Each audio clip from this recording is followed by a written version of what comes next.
Hi, it's Melanie Fisher here from Penny and Associates Injury Lawyers, and today I'm with Will Ramey. How are you today, Will? I'm doing very good. How about yourself? I'm great. The question of the day is, how does medical insurance reimbursement work after a personal injury claim? All right, this is a great question because it's something that I don't think a lot of us anticipate.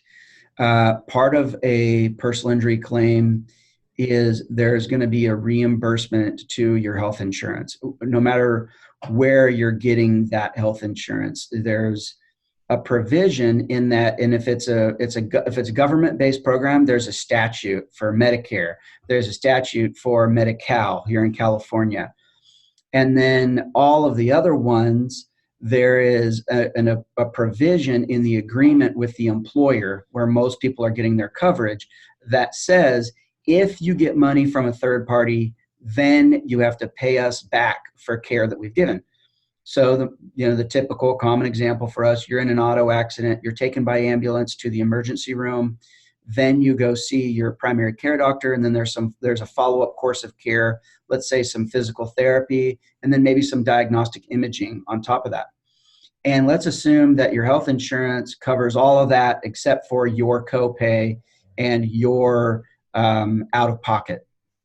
Well, they have paid money to those providers. And so by the terms of the contract, they're entitled to reimbursement.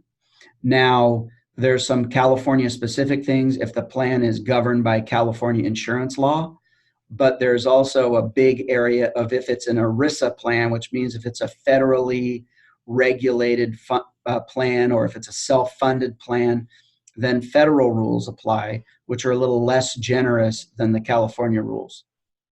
So after we've determined the amount, which is either somebody's still treating and it's at the time, it's around the time that the case might be settling, or it's after there's a court decision, or it's after the person is done treating, then you can determine the amount that the health insurance paid out.